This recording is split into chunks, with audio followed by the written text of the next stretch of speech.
everybody here. My name is Bart Loeser. I have played just about every leadership role in the district, just south of the top three, the holy trio of Toastmasters district. I have learned probably from every type of role as well. And I'd have to say, to be all honest with you guys, where I've learned most from is from my failures.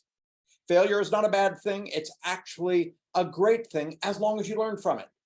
And leaders should be willing to step into the fray, step into their discomfort, to take an initiative and do something, even if they're not absolutely sure what they're doing. You learn so much by stepping in and doing as a leader. And these are the skills that I believe are best going to help you master the ability to get the results on not only how to lead, but how to get those people to follow. There is no such thing as a leader who does not have people behind them.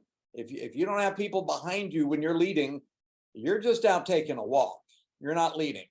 So I want to help you with how to be a great leader by focusing on the simple human relation skills to help us be the best we can be. One of the areas that I've gotten my best learning abilities are from certain books from specific leaders, like John Maxwell, Stephen Covey, and Kouzes and Posner, who are a set of researchers who did research once on what are the most important traits that all the great leaders seem to practice as a discipline. And they brought them down to, they had about 125 traits, and they did their research, and they were able to take it down to about 25 basic traits that everyone seemed to be doing, but there really were 5 that the great leaders were following. So I'm going to go through these 5 traits, and I want you to think about, on a scale of 1 to 10, where do you fall in your ability to do this well? And if it's anything less than a 9, you really should think about and create a plan on how to work with this. Their book, The Leadership Challenge, actually walks through how to build these skills, but I'm going to teach you just a few things from what they taught me. First, a great leader inspires others with a vision that they share. So they have a vision in their mind of where they want to go, where they want to end up. So it's not just about the journey, it's about the destination. You've got to have a vision for that destination. Where do I want to be at this time? And how am I going to get there? These are your goals and your objectives, the what you're going to do and how you're going to do it. And not only as a leader do you want your team to follow you, but your job is to inspire them with passion, enthusiasm, get them to see this vision, why it drives you and why you think it should drive them. If you can inspire your followers with your vision, it makes the following easy. They're going to be behind you almost no matter what, if you make them feel what you feel. So it's all about emotional intelligence as well. Secondly, another skill is to model the way. This is about integrity, doing what you say you're going to do. You've probably known some leaders before who have said things such as, do as I say, not as I do. You might have meetings that started because they say you need to be at the meetings 5 minutes early. Everybody's there 5 minutes early except the person who's supposed to be leading the meeting. Where are they? Well, they can walk in late, can't they? Because they're the ones leading the meeting. No, their job is to model the way, to demonstrate that they keep their word, and if they're going to hold you accountable, who has to be the most accountable of all in making sure that they are within their integrity, that their word is their bond. Model the way. If you expect other people to do it, you've got to be the best model for doing it. So sharpening your integrity is key to being a great leader. Also, don't get stuck in doing things just because that's the way we've always done them. Be willing to challenge the process. Life is about one thing and one thing only, and that is change. Now, I want to ask you guys, what do you think is the one thing that people tend to hate the most? Change. Can you see the problem with that? Our job is to embrace change, and you can imagine with technology in these last centuries has just sped up more and more. change comes faster and faster, and there's more new ways to do things even better. So whatever processes you were using, always try to find ways to innovate and challenge the process. And try to get your people who are following you on board. Now, you can't get everybody on board. Generally, on average, 20% of your people will see the value of it and just embrace this change as a good thing. 30% of your people will complain about this change and not like it at all and want to fight you on it. And about 50% could go either way. So when you're meeting with your people about change, what are you hearing? Well, the people who are in favor of the change usually don't say much. You're saying something. The 50%, though, are hearing who? The people who are complaining about the change, who don't like it, don't want to support it, who want to see it fail. Because once it fails, they get to say the great, "I told you so." And yet the only reason why almost any process fails is only one thing. You didn't truly have faith and work on this process and commit to getting around every barrier that could get in the way. If you're committed to getting rid of every barrier that could get in the way of this change being a good thing, this change, as the purpose of all changes to make things better, this change is always a good thing unless you allow the naysayers to take control. We'll talk a little bit later about how to get those naysayers on your side, but you've got to turn that 50% around and listen to the 20% and you on getting them to buy into that change. So then it's at least 70% who are in favor of it. But we'll talk more about how to be successful with change, but that's part of your job as a leader, is to get people to see the value of it and you being the one who has to see it most. The fourth trait that Kouzes and Posner talk about is enabling others to act. Now, this is important because as a leader, we generally think our way is going to be the best way. And we just want people to do it our way. If they're going to follow us, do it our way. And you probably had a boss before who once said, "It's my way or the highway." Not a good process. It's not going to go well. Because keep in mind, if you think you have a better way, which technique are you going to want to use? As a leader, I might say, well, you need to do it my way because I know that works. Well, if you believe that your way works, you probably would want me to listen to you and give you a chance to prove to me how it's going to work. As a leader, my job is to empower you, to show me how your plan is going to work, and then allow you to enact your own plan. Try never to give people the solution to their problems. If their problem is how they're going to get this done, they need to figure out how they're going to get this done. And generally their way is going to be the way they're most likely to invest in.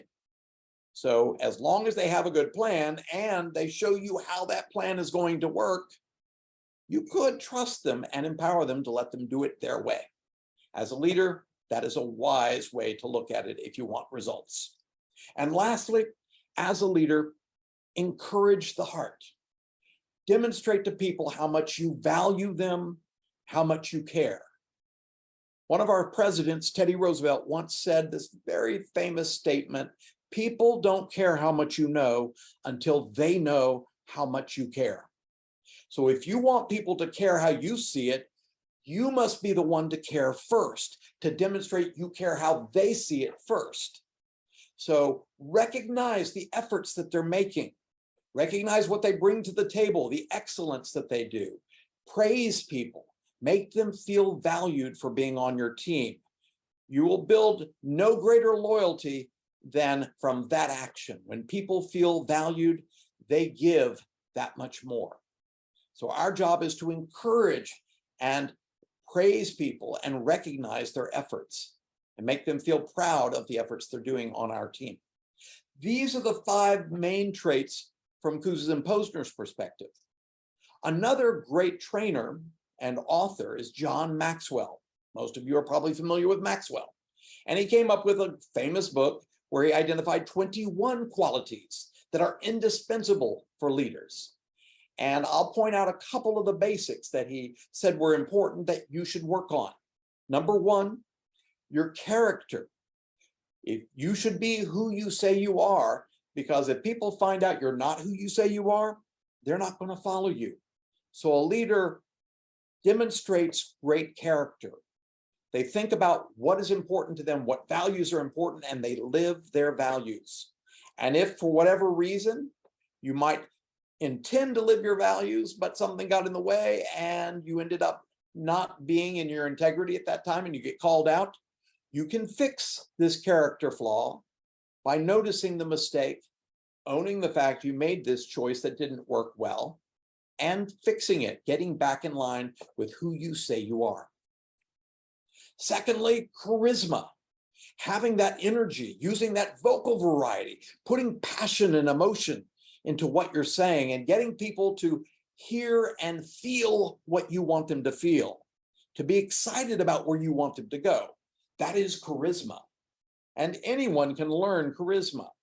It's not easy because some people think, well, but that's not being really me. You know, if I'm an introvert and I don't use a lot of vocal variety, or I'm an engineer and I generally speak in a monotone voice, and that's just how I am, that's just my natural voice. I never smile or put much energy out, but I do teach people, but it's not very engaging.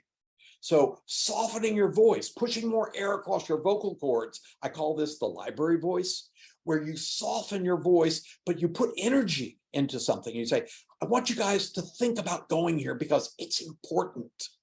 That charisma encourages people to follow because of that great energy and emotion you're putting out.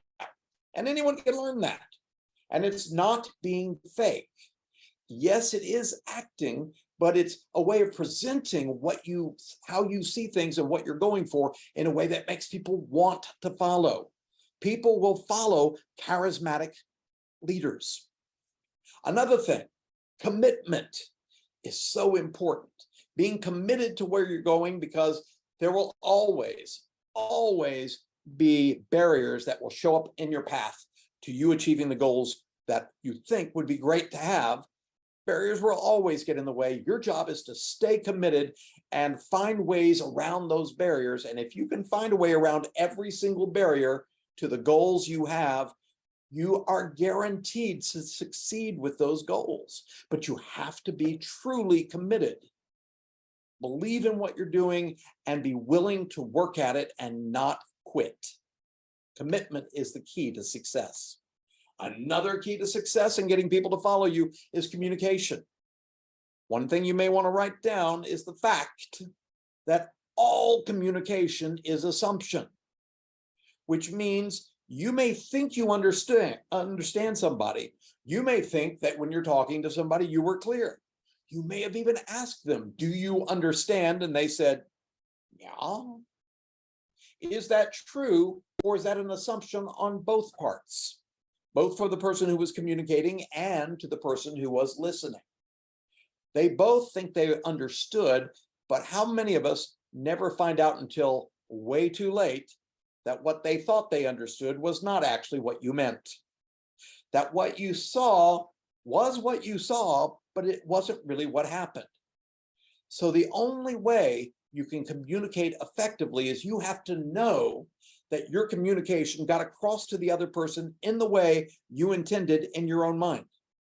And the only way you know that is they would have to repeat back in their own words, paraphrase back their understanding in a way where you could agree with them and say, yes, that's what I mean.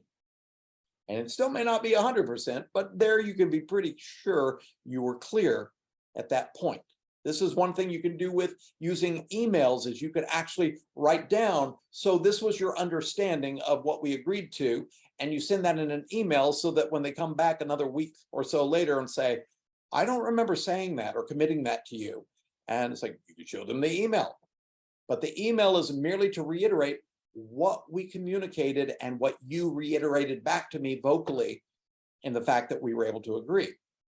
Now, that means that you, as a communicator, have got to be in the habit of always repeating back your understanding when it's important, that you let them know your understanding, that you got it. The only way they know you got it is you'd have to repeat it back in your own words. And the only way you know they got it is they would have to repeat it back. But there's one problem with that. If I were to, let's say Wafa's on the call and I were to ask Wafa a favor and say, I'd like to delegate this to you. She takes it on. I appreciate it. And I say, Wafa, thank you for that. So here's what I'm going to want. Here's what I need. And I explain to her the details. Now, is it important that she listen? Of course. Does she think she's listening? Probably. So the only way I know she understood, though, is I would have to get her to repeat it back. So if I ask Wafa to repeat back what I just told her, and she didn't understand my intent, what might Wafa be thinking? And Wafa, be careful with your language. But the whole point is people start to get defensive. What do you mean? Why do I need to repeat it back? I understood. You asked me if I understood, and I nodded my head. That means I got it. They don't realize it's assumption. So they want to fight you when you just ask them to do the only thing that you have to do to know that they got it. So here's what here's what I would want to do if I'm going to approach Wafa, which is I want to let her know my intent so she knows why I'm asking this of her. And when should I make my intent clearly? If I want the receiver of my information to understand why they need to know this, you ask at the beginning. Make your intent clear at the beginning. So I'd say, thank you, Wafa. I appreciate you helping me on this project. Before I get into it, could you do me a favor? And at the end, just give me back your understanding in your own words of how you think, what you think we're going for. Would she have a problem with that? No. And then you ask at the end, would you repeat it back in your own way? She would have no problem with it. But if you don't do that, all communication is just assumption. And you know what assumption does. You're almost always wrong when you assume, and you can't blame the other person. Competence is another key trait of great leaders, according to John Maxwell. Learning and mastering the skill. And you're not always going to learn it the first time. But you step into the fray because a leader knows if something needs to get done, and even if they're not completely prepared, they sometimes know I've got to step in there and do it to the best of my ability and possibly fail, but fail forward. I'm going to learn from this experience until I become more and more competent. That's what leaders embrace. And leaders know that if you want people to follow you, you not only have to look confident, but you have to sound confident. You have to sound like you know what you're saying. So you don't want to end sentences going up in pitch, which sounds a little questioning, saying, hey, I was wondering if you could help me with something, which sounds like you have a lot of choice to do it or not do it. But if I were to say it like, I was wondering if you could help me with something, it sounds like I'm really clear about what I'm asking you for. So it demonstrates confidence in how I sound and in how I look, because that's truly what people follow. Even if you're not confident inside, you don't feel confident just yet, always learn how to express confidence in action and in voice. You will eventually develop that confidence inside as well. Another thing that great leaders know is they always have to stay open to learning, which means you must get feedback from other people and remain coachable. You must be willing to listen to their feedback, weigh that feedback out, and critically decide how you're going to change your actions so that you can improve on them based on the feedback you got. But great leaders are also coachable leaders. And you'll also be coaching other people, but you must also be coachable and learn from your lessons. Another thing that great leaders do is they discern what's going on. They evaluate things and they study and decide, do I need to make some changes here? Do I need to improve? Do I need to be aware? Like one thing I always try to discern is, how do I look to you guys when I'm speaking online? And often I tend to forget to smile. Smiling while you're speaking adds energy and it draws people in. And this doesn't come easy. This is not natural. And yet learning how to smile and remind myself to do that while I'm speaking is an important discernment when you're going to lead people, because it looks like you're friendly, approachable, and like you're enjoying yourself. So of course they want to follow you. Great leaders also take initiative. They don't see something standing there like a box that's sitting there on the floor that's in the way of people and say, ooh, somebody needs to pick up that box, and then just walk by. You're the person who will look at it and say, well, I didn't put it there, but I see this as a risk and I'm going to take care of this now because I'm the one who sees it. You take initiative. Even if you're not absolutely sure you know what you're going to do, you step in. That's what great leaders do. Even if you have to know that I've got to walk across these burning coals to achieve that level of experience and learn what I need to know across the other side of that bridge, but I got to walk across these coals. Sometimes you just have to walk across the coals and trust the process. Great leaders are always positive. Positivity, it elicits positive responses. Positivity gets positive results, just like negativity does the opposite. So if you want more positive results in your life, you have to change how you look at things to see it more positively. Otherwise, if you see things negatively, guess how easy it is to give up on your goals when things get in the way, when it gets hard. So being positive and knowing I'm going to get around those barriers getting in my way and achieve what I want, great leaders are always positive. Great leaders also learn how to problem solve, but even more important, great leaders know that if you need to get someone else to solve their problems, try never to give them your solution, even though you can have a perfectly good solution for them. Do not give them your solution because they don't have to put much energy into your solution, because you know if it fails, what do they get to say? And you don't want them to say, well, don't blame me. You told me to do it that way. Well, then you should always, if you want to get other people to solve problems, hold them accountable for solving their own problems, for coming up with what do they think is the best way to get the results. Another thing you want to think about too is if they don't have a solution, they think, I don't know how to fix this. Still, don't give them the solution. Give them options to choose from. And how many options? Well, you can go through them. I'll give you one option. Well, wait a minute. One option doesn't sound like an option. That sounds like no choice. Well, I can give you two options. You can either do it my way or you can go somewhere else. That doesn't really sound like a whole lot of choice. So it's got to be at least three options that you have to put out there to someone to get them to a point where they feel like they're making a choice. But then keep in mind, if they make a choice, you can hold them accountable. They will feel more accountable. When they do it their way and it works, how do they get to feel inside? So it's that intrinsic value, that intrinsic reward of feeling a sense of achievement of doing something your way, and you as a leader cannot give that to them. So you want them to come up with their own way of solving a problem and letting them be successful with it. You can also use this as an opportunity to praise them on what a great solution they came up with and how they solved that problem, which will build your relationships even better. That brings us to the next point.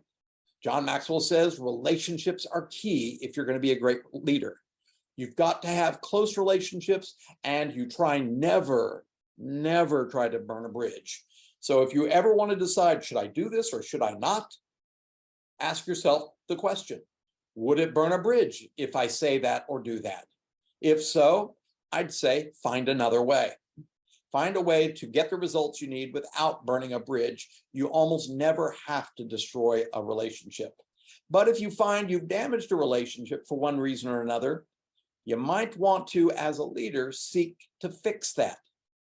Be forgiving of other people as well, because that will build relationships. We're all human. We make mistakes. We're not perfect.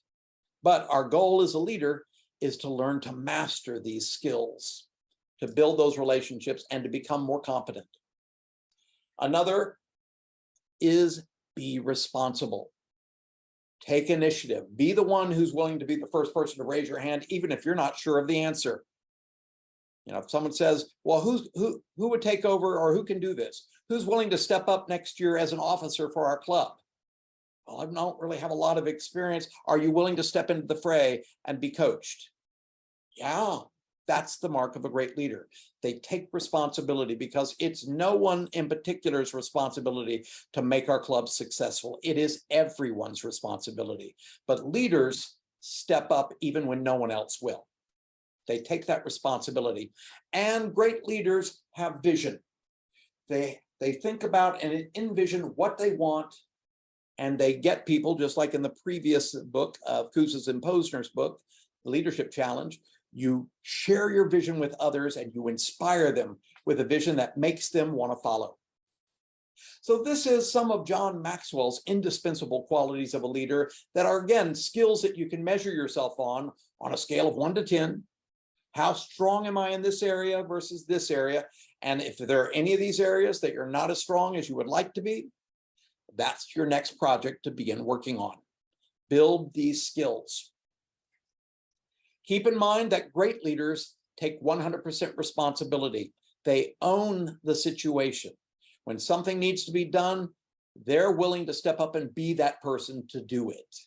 That's what a great leader does. So if you want to make sure that you're successful in your life, here are 3 steps to being successful. And of course, being successful means trying things even if you're not good at it, and you will fail at times, but I want you to think about failing forward. Learn from that success. It is the most powerful lesson you learn from in life. You don't learn from things when it works. It just worked. You keep doing it until it stops working. But if you fail, it's an opportunity to learn. Don't beat yourself up on it. Just think about, notice the mistake. There are a lot of people out there who are failing who don't even let themselves see it. That's why getting feedback from other people who can sometimes see your actions more clearly than you do, they can help you to notice it. As a leader, my job as a leader, when I'm coaching you, is to help you to notice these areas I'd like you to see. And the second thing is I want you to own the fact that you're the one making the choices in your life. So if you don't like the results in your life, you might want to rethink these choices that you are making, including giving up your choices or handing them over to someone else and letting them make the decision for you. Does not change your responsibility for your results. You give that responsibility to other people to make the choice, you have still chosen that. You have to own that and hold yourself accountable. This is how you sharpen your abilities as a leader. And keep in mind, most people in life learn by age 1 that you don't have to be responsible for your failure as long as you've got a good excuse. And we've learned in life how to come up with great excuses, especially if I can blame someone else for my failure. That still is a result of my choices. So you really can't blame other people for your failures. You're still the one making the choices here, allowing them to get in your way and not doing something about that. But I'll allow you, because we're human, to make a mistake once, possibly twice, but usually not. Because if you make the mistake twice, I begin to start thinking, so you're not noticing it, or you're not noticing it, you're certainly not fixing it. And that's all I want you to do, is to turn this failure into success by noticing the mistake, owning it, and not allowing excuses, or finding a way to get around that excuse after you found that something did happen or got in your way. What are you going to do to make sure it doesn't happen again? So I shouldn't hear that excuse twice, but I will give you an excuse at least once. Yeah, there's traffic in the city where you live. Now that you know that, you always think that you've got to plan your routes carefully or leave extra early. That's your responsibility if you're going to keep your word. Keep in mind, there's a great loss when you don't keep your word to other people. The greatest failure of all, which is you teach people they can't trust you. That's a dangerous state to be in, because what kind of relationship do you have with people that you don't trust? So great leaders hold themselves to the highest level of accountability and notice it, own it, and fix it as soon as they can. Do not wait until the thing grows into a great big problem. Deal with that as soon as you can, or the first moment if someone says something to you, gives you some feedback, even if you don't agree with the feedback, you might want to think, but it is what they say they're seeing or noticing. And if so, maybe I ought to think more carefully about how much I may say ums and ahs. They say, you did that 8 times. I did not. I don't remember doing it 8 times. It's like, stop fighting them. If that's what they say they noticed, you might want to notice that and stop fighting them and own it and do what it takes to fix it. That's true success. Take responsibility. So A lot of this, though, has to do with word choices. Some of you may have heard this before, that in communication, it's not about the words you say as much as how you say the words and how you look saying the words. That has much greater influence, but the words you say have power. Words can hurt. Words can damage. And some of those words are coming from our very own minds right up here. We often say things that are disempowering, such as, I should do this. I need to do this. I can't do this. Okay, I'll try. What does that mean? These are all disempowering words. When you say, they always do that, no one ever does anything always. They never do that. No one ever, never does something. It's almost never. It's like, doesn't happen. So it's like, no. So these are disempowering words. So I want you to think about positivity and changing the language that you tell yourself and language you tell other people, and choose empowering words. So this is a great exercise to do to see if people can come up with an empowering statement instead of saying something such as, I should, or I shouldn't have done something. Instead, you want to think about saying things like, well, I choose to do this in the future, or I will do this in the future, versus I should do this. I should work harder. I should get up earlier. What does that mean? It's like they always say, don't should on yourself. You should think about changing it, or not you should choose, or you might choose a different way that's going to be more empowering, such as, I will get up at this time. I will get that done. Another disempowering statement, I need to, just like saying you need to do this. Stop saying that. It's aggressive and it's disempowering. Instead, try saying something like, I'd like you to, or it's important for me. So instead of saying, I need to do this, it's important for me to do this. That's a very different way of saying it. It changes the dynamics of what's going on in your brain. Instead of saying, I can't, focus on the positive, such as, what's it going to take to do it? I choose to do it. I will do it. So I can is the simplest way. That's the opposite of I can't. So I'll try. I don't want you to try. I want you to either do it or not do it. Trying doesn't tell me much. Trying says you're giving yourself an out to fail and then not try again. So it's like, no, I want you to do it. I don't want you to try. I want you to do it. Always. Instead, say sometimes or often. Those are more accurate. Instead of never, say rarely or seldom. These can be very helpful, like when you're giving evaluations to people and you want to keep it very positive. Make sure you're not saying the disempowering language and say things that are empowering. Instead of saying, I should have, instead say, next time I will. So you're not beating up on yourself. You're just saying, I've learned a lesson, so next time I'm going to do it this way. How many of you have ever heard this before? I really liked what you did here, but. Such a damaging word. Instead of saying but, one of the things they'll suggest is say and. So in other words, you're just carrying it from something positive and just keeping it positive. I'd say even better, put a period at the end of the positive sentence. I think you did a really great job. I did notice, however, one thing you might want to work on. And so I just paused and then went another direction, but it still sounds positive. You never have to give feedback to people that sounds negative. It can always be constructive or building them up. Never should come across as destructive feedback. That almost never helps people. Another thing, well, I'm just, or I only, instead just say, I am. So, I'm only, I'm only new to this, or I only can do this. It's like, instead, be positive, say positive things. Instead of saying maybe, kinda, like, don't say those words. Take them out of your lexicon. This is where getting feedback from other people in Toastmasters can really help, because they can notice those things and say, you might, instead of using those crutch words, just let nothing come out. Just pause. It's a powerful way of approaching that. Another thing, I don't know. Instead, I'll find out. Most people don't care what you don't know.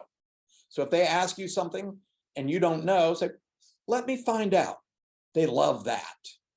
Instead of saying, you make me angry, I always love teaching people in emotional intelligence, people cannot make you angry. People cannot hurt your feelings. People cannot even hurt, people can, well, can people hurt your feelings? No. You feel hurt. You feel angry. You can say, I am angry. I feel hurt. Or I was sad when I heard that happen. That's a fact. Saying that made me sad. No, it didn't make you sad. It's what you told yourself in your brain about the situation that made you, but that you did that. So take ownership of your emotions. So you can't say you made me mad, or you hurt my feelings, or you made me feel guilty. You can't make someone mad. You can't hurt their feelings, and you can't make people feel guilty, not even your mother. She can't do it. You're feeling guilt, that's your issue. But you can say, I do feel guilty. Great, well, that's honest. That's a fact. Another thing, it's a problem. Turn it around. Instead of seeing it as a problem, see it as an opportunity. Problems are great opportunities to find better solutions. Saying, oh, it's terrible. Oh, things are just terrible right now. It'd be better just to say, I'm having a challenging time. In other words, I'm approaching it in a positive way. What will I do here? Instead, focus on the positives, which is, I'll find a way to handle it. I'll figure this out. Those are positive ways. And one last one, and you can think of many others. Instead of focusing on being a failure, focusing on you're a human being who is learning. That's what we all do from day one. That's what we do in Toastmasters. The moment you join Toastmasters is you will fail and you will learn from it and grow. Leaders are willing to take that risk and master these skills. Next, be aware that there are 3 distinct leadership styles. So if you're going to lead people, decide which style is going to work best for that individual you're working with or the team. And it depends on where they are in their experience. If someone has almost no experience at all, and they need to be told what to do and taught what to do, and it needs to be simple and direct, and they just need to do it, that's the autocratic style. But that means I have all the authority and I don't even give them a chance to have input. You may have had a boss in the past who was like that. The problem is, once you start learning how to do something, you don't want the leader telling you what to do and how to do it all the time. You might even think at a certain point, you may know better. But there's low participation in autocratic, and that can be helpful when you have people who are brand new to a situation. Once you have people who are extremely experienced, where they could do this blindfolded, your leadership style can be more laissez-faire. Just let it be. Essentially, instead of telling them, do this, you essentially say, well, do as you see fit. You guys know what to do. Make it happen. You know what the results need to be. You know how to do it. Make it happen. And I'd be very hands-off. Unless there's a change that you don't know about, then I might need to step in there, give some direction. And once you get it, step back again and be very hands-off. This is what you do with your highly experienced members. And if someone's in the middle, be more democratic. Get their input, their involvement. Let them have a say in it. And if you can, let them come up with the answer. People love to come up with the answer. So instead of saying, I love that idea, I was thinking the same thing. Instead, I'm going to say, I love that idea. I think we should do that. And you give it to them 100%, you get buy-in. You get energy. You get people who are enthusiastic. So it requires them participating in the process and learning and being very involved and letting them choose or find the answer. It takes a little more time. And of course, if you don't have time, like you're in a crisis, you might have to use the autocratic style while you're in this crisis, but then you might need to let it go. If your team knows what to do and the crisis is over, go back to democratic or laissez-faire if it's a highly experienced team. Just let them do what they know how to do. It's all about delegating effectively and being able to flex your style with different people and different teams. Now, each person is different based on how they came into this world. We have a personality that we came into this world that you probably demonstrated at the age of 6 months, 1 year, before you never knew much. you were a certain type of person. And over time, that may have changed a lot by what life has thrown at you, by your experiences, by your job, by the requirements that you have to handle in your life. All of this change your personality and behavior, but there are 4 basic types. And of course, if you're doing Myers-Briggs, they divide each of these 4 into 4 more personality types or behavioral types. But the 4 basic types, if we use one of the famous models, the DISC personality model, you don't even have to do a test to find out what style you are.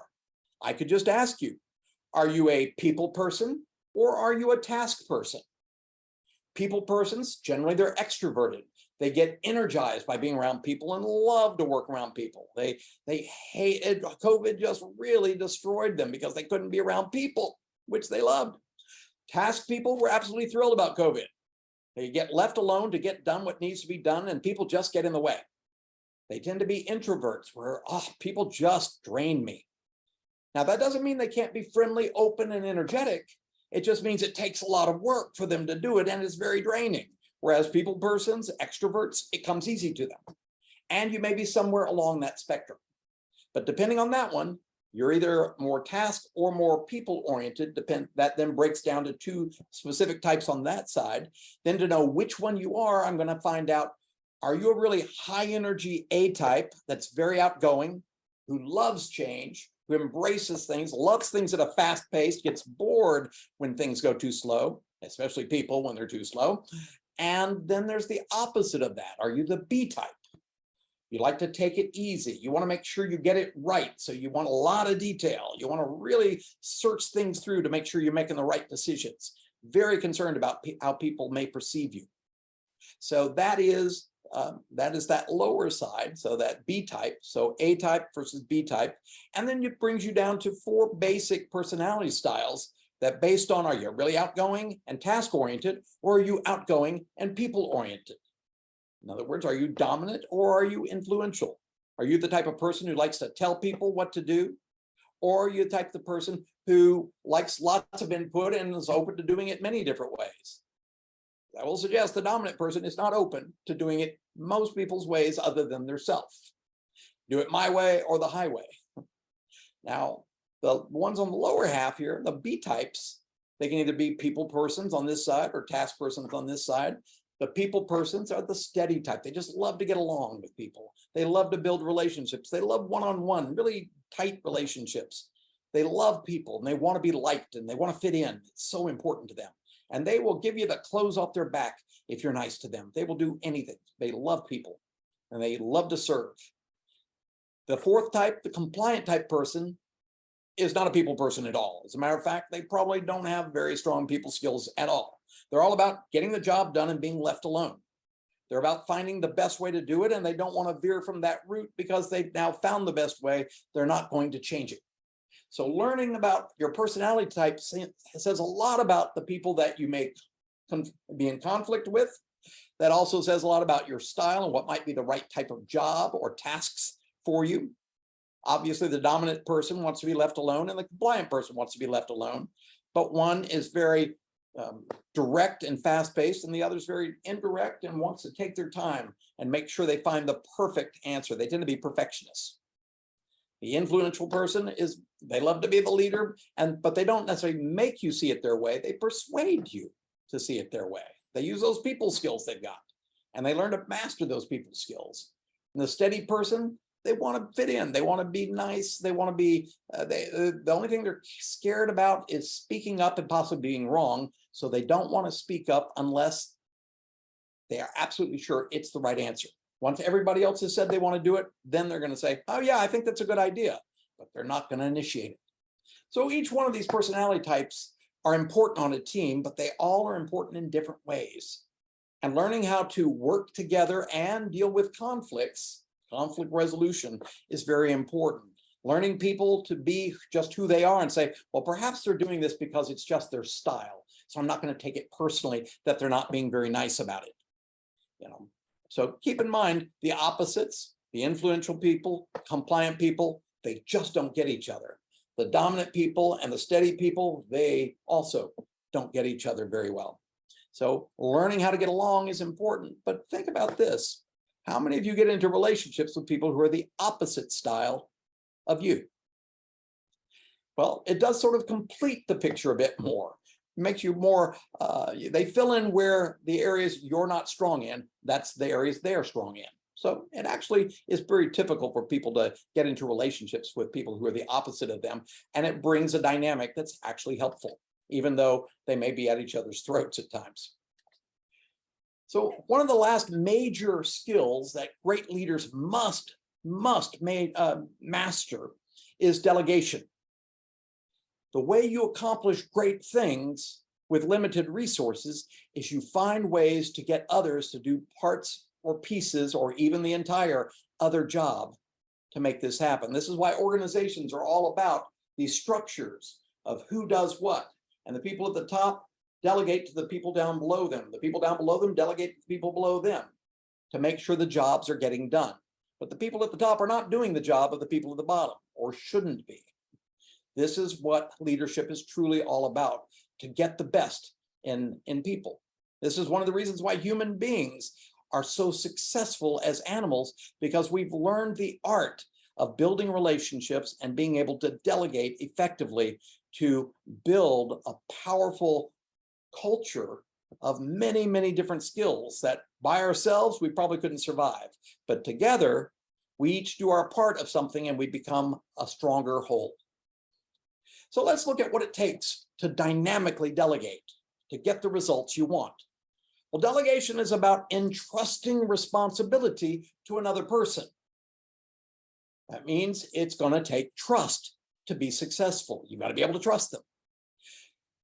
You also have to give constructive, not destructive, feedback to people so that you don't burn a bridge.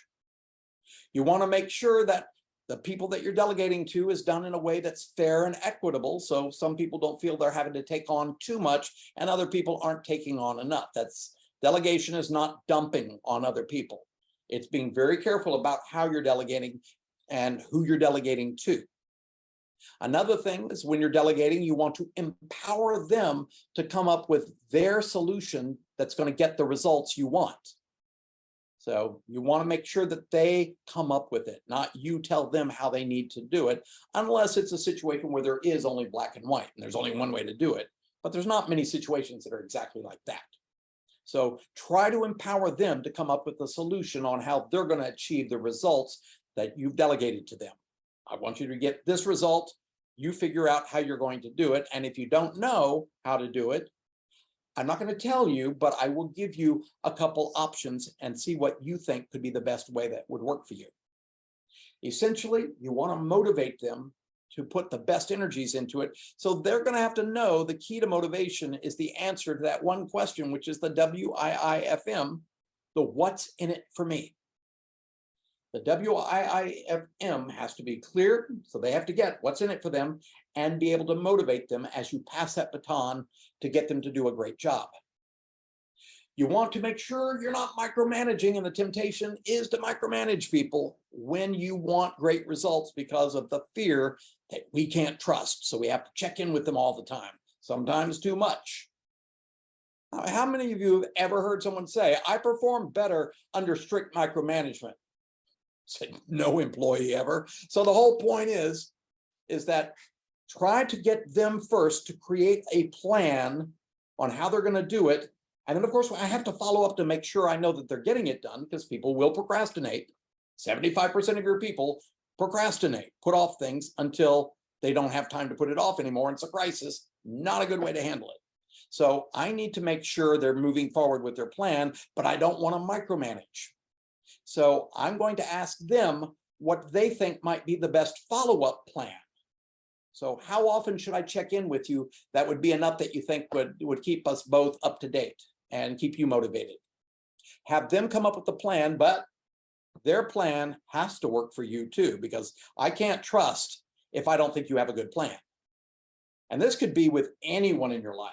If you're going to delegate a task to someone, you just need to know, number one, what's their plan? So they need to explain their plan to you. And number two, they need to explain how their plan is going to get the results you want. And if they do that successfully, you then can trust them. You still have to check in, but you can trust that it's probably going to get done. So there are some certain steps or checklist that I think is great when you delegate, and it actually spells delegate. So here's these steps. Number one, decide what you want and who you're going to choose to delegate to. Like, you might not give a job to me that's going to require a lot of high precision and details. I'm just not a detailed precision person. I generally would have to have somebody else look at it to make sure it has that kind of perfection. I'm not a perfectionist, or at least if I am, I'm not a successful one by any means. So, but decide what exactly you want, because you're going to have to be able to convey that to someone else.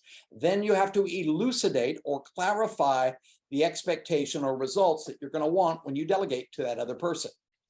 So elucidate the results, then leverage with the tools you've got and the resources you can offer them to help them find out how they can get it done, or have them tell you what they need so that you can help them be successful. You also want to empower them, because it should be their plan on how they're going to get the results that we've agreed to. You should also demonstrate gratitude for them taking on the project and the steps they're making toward moving toward finishing. So as you see progress, reward that progress. Find ways to praise them, especially if they're not expecting it. Like, you catch them off guard. Hey, can I talk to you about something? And they're thinking, oh my gosh, well, I'm in trouble. It's like, no, I'm going to just praise you about how things are going and how much I appreciate you taking this on. You're going to get much better results that way, because your job as the leader is to hold them accountable to the agreement they made with us. This is one of the reasons why you want them to write down the agreement that we made when you delegate, and send it as an email so that you can refer back to that if you find them trying to go back on you and say, I don't remember saying that. I don't remember saying I'd get it to you by this date. Well, would you check the email that we sent about this and hold them accountable? Be proactive and hold them accountable. And sometimes when you delegate, you've got to train them. Some people need to be coached on how they're going to do it. And that's what we do in Toastmasters, is we sometimes ask people to take on jobs they don't know how to do. But your job is to make sure they get coached or get a mentor to help them be successful. And lastly, always evaluate, because there are lessons to learn in every situation. If the delegation went well, find out, well, what happened that made it go so well? And if it didn't go well, it's a great opportunity to learn from the mistakes so it doesn't happen again. It's a powerful lesson. So always work with them to delegate well. That's that checklist. Also, when you set goals for them or for yourself, make sure that they're accessible goals and goals that will be successful. And that means they have to be SMART goals, S-M-A-R-T. That stands for, they've got to be highly specific. So you may have a goal of, you want to be in better health next year. Well, what does that mean exactly? That's not specific. You got to have a way to measure it. How many pounds do you want to lose by, let's say, September? Another thing, it has to be actionable. You have to have specific actions that are going to lead to achieving these goals, and they have to be realistic. If you set them too high, you're not going to achieve them. So set them high enough to push yourself, but also high enough so that you actually have to stretch a bit. So, and you can also succeed though, and reward yourself as you're moving forward. Lastly, it should have a time definition. When are you going to start it? When will you be halfway through? When do you expect to be done? So that you can keep track of your time frame. So any goal can be created as a SMART goal, but make sure it has these 5 factors taken into account when you're either setting a goal for yourself or you've set as a leader a goal for other people. So lastly, one of my favorite quotes came from one of my favorite former Supreme Court justices, Sandra Day O'Connor, who said, "The really expert riders of horses let the horse know immediately who is in control, but then guide the horse with loose reins and seldom use the spurs." That says a lot of what we covered here for today. I hope you guys have enjoyed that. I would like to open it up to any questions you guys might have at this point, but I'd like you also to make sure to go to Toastmasters District 55, tmd55.org. For more continuing education classes, I am your continuing education program director, and I love to hear from you if there are other classes you'd like to see offered for our Toastmasters family. So if I could find out what questions you guys might have at this point, you might unmute yourself. I know we're right at 9 o'clock, so I'm just going to check to see if there are any questions. And I have recorded this, so I will make that available to people. So Philip, Wafa, any questions? Great training. Really, I took pages of notes. Well, I wanted to fill it with a lot of information because this is going to be recorded, so you can always go back and watch the recording and, you know, go back over something or write something down. So I just wanted to get as much as I could into an hour of what I teach about great leadership. So thank you. Anyone else? Bart, thank you so much. I enjoyed the presentation. I'm in New Mexico and I left my eyeglasses at the restaurant, so I had to go down to the lobby and get them. So I probably missed this, but I would like to know if you have included the motivation. How do leaders motivate others in this presentation? Well, I did not include it in this one, although I think motivation could be an entire seminar on itself, motivation and recognition. But to motivate people, you've got to find their carrot. Everybody is different. You know, personally, I don't like raw carrots. So if you give me a raw carrot, that's not going to motivate me. But you got to find out what motivates each individual. And sometimes you'll ask them and they'll say those magic words, I don't know. And it's like, that's not helpful. Yeah. But you can give people a list. I have a wonderful resource, which I love resources. This is a man, Bob Nelson. He came out with a book called 1001 Ways to Reward People, but then he updated it to 1501 Ways.